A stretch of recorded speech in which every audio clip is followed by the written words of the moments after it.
Much Wenlock is almost alarmingly close to the urban sprawl of Telford. This small town in the heart of what marketeers now call the Shropshire Hills sits on the main road from Shrewsbury to Bridgenorth, on the slopes of the Severn Valley and in the lee of the sharp limestone escarpment of Wenlock Edge.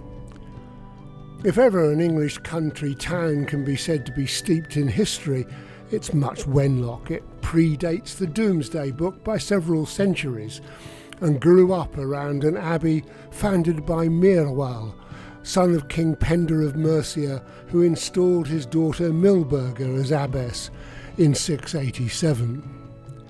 This early Christian stronghold survived until it was sacked by the Danes a couple of centuries later. But Wenlock, the use of Much Wenlock came later, meaning Great Wenlock, was soon back making history.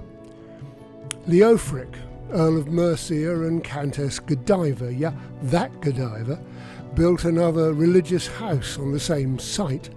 This was one of the three great earls then governing England in the decades before the Norman invasion. After the invasion, the Priory was refounded, this time as a Cluniac house by Norman nobleman Roger de Montgomery, Earl of Shrewsbury, who brought monks from central France to inhabit his new priory. And it's the remains of that priory that can still be seen today. As a result of its religious and political significance, Much Wenlock became a borough, sending 2 members to Parliament by the time of Edward IV. However, the town consists to this day chiefly of 2 streets crossing at right angles. One of the most prominent buildings is the Guildhall, an ancient timber-framed structure that was restored in 1848. It was used as a courthouse, a prison, a council chamber, and is still a market hall, as well as a venue for civic events. It seems each generation contributes a little, and the Corn Exchange, another attractive building, was built by the Victorians. The town also has an ancient church, partly Norman, with some fine stained glass windows, which is now the burial place of Dr. William Penny Brooks, the founder of the Wenlock Olympian Games and inspiration for the modern Olympics. But it is Wenlock Priory that is essential to any understanding of Wenlock. Founded before England was a single country and reinstated not once but twice, this religious institution demonstrates the power of the Christian religion and the Catholic Church in the very heart of this country in the first half of the last millennium. The relics of Milburga, its canonised second abbess, were conveniently discovered here in 1101 and attracted many pilgrims and prosperity to the Priory. There's nothing like a saint's bones to get the money rolling in, of course.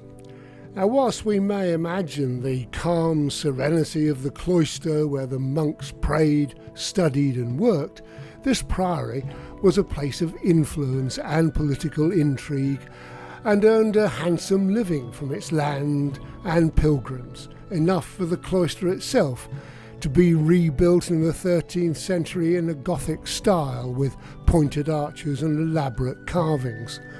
The chapter house dates from the late 12th century and has a vaulted ceiling and walls decorated with fine sculptures.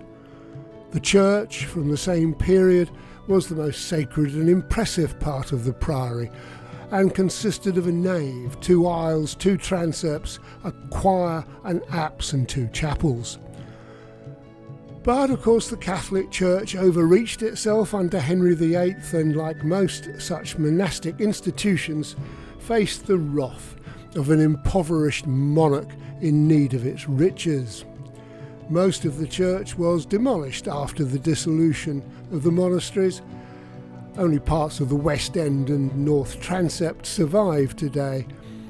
And the impact of Henry's dissolution on the rural landscape is clearly seen at Wenlock. The Prior's house and infirmary hall of Wenlock Priory was sold off as a private residence, now known as Wenlock Abbey, back in 1540. The house is still privately owned to this day and little altered.